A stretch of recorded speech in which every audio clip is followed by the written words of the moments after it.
وکیل صاحب اور ڈاکٹر صاحب خیریت سے ہیں؟ ارے وہ اپنی مسجد کے لیے کسی امام کا انتظام ہوا؟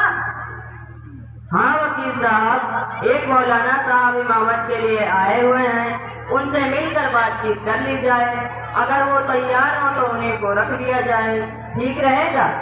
ٹھیک رہے گا، کہاں ہے انہیں بلوائیے؟ امام صاحب ذرا یہاں آئیے۔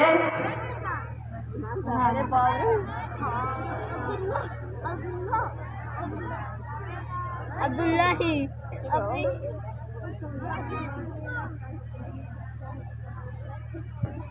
السلام علیکم ورحمۃ اللہ وبرکاتہ۔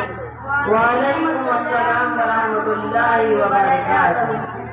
مولانا صاحب، اس سے پہلے بھی آپ نے کہیں امامت کی ہے؟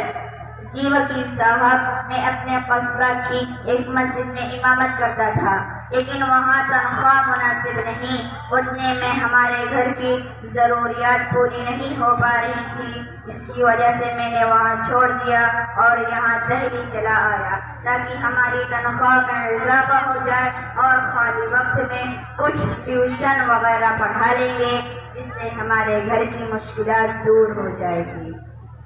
مولانا صاحب کچھ تلاوت کر کے سنائیں۔ جی ٹھیک ہے۔ اعوذ باللہ من الشیطان الرجیم، بسم اللہ الرحمن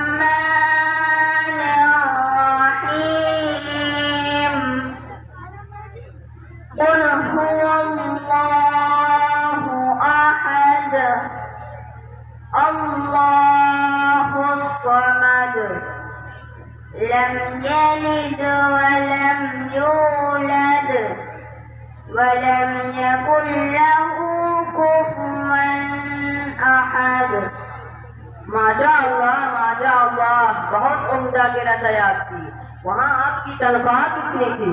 ڈاکٹر صاحب، وہاں پر میری تنخواہ 3000 روپے ماہانہ تھی۔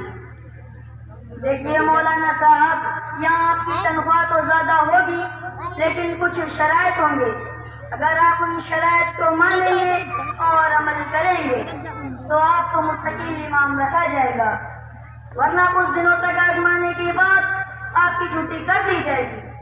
وکیل صاحب، وہ شرائط کیا ہیں؟ وجہ ہوں گے تو عمل کروں گا۔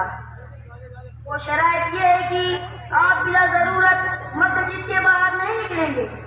نمبر 2، وقت کی پابندی کرنی ہوگی۔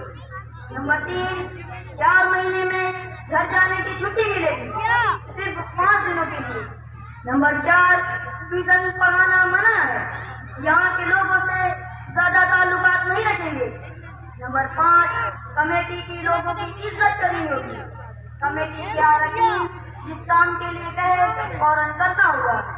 نمبر 6، مسجد کی صفائی، مسجد کے بیت الخلا و استنجا خانہ کی صفائی آپ ہی کو کرنی ہوگی، گندگی بالکل برداشت نہیں کی جائے گی۔ نمبر 7، گھر جانے کی چھٹی صدر صاحب سے لینی ہوگی، اور بھی بہت سی شرائط ہیں، بعد میں بتا دی جائے گی۔ اور وکیل صاحب، میری تنخواہ کتنی ہوگی؟ مولانا صاحب تنخواہ 10,000 روپے سے شروع ہوگی۔ مولانا صاحب، آپ کے کتنے بچے ہیں؟ وکیل صاحب، ہماری 2 لڑکیاں اور 1 لڑکا ہے۔ ڈاکٹر صاحب، 10,000 روپے بہتر ہے کیونکہ ان کا پریوار بڑا ہے۔ السلام علیکم ورحمۃ اللہ وبرکاتہ۔ وعلیکم السلام ورحمۃ اللہ وبرکاتہ۔ آئیے ماسٹر صاحب، بہت اچھے افراد ہیں، بیٹھیے۔ کیا بات ہے؟ کوئی خاص گفتگو ہو رہی ہے کیا؟ مہمان وغیرہ آئے ہیں کیا؟ ماسٹر صاحب، مولانا صاحب آئے ہوئے ہیں، یہ تو انبیاء کے والد ہیں۔ ماسٹر صاحب، یہ ضلع رائے بریلی کے قصبہ پرسدے پور سے آئے ہیں، امامت کی غرض سے۔ اچھا، ماشاء اللہ، مجھے کہیں بیچارے اماموں کے اوپر بڑا ترس آتا ہے۔ کیوں ماسٹر صاحب، کیوں ترس آتا ہے؟ کیونکہ یہ بیچارے 5 وقت کی نمازیں بڑی پابندی سے ادا کراتے ہیں،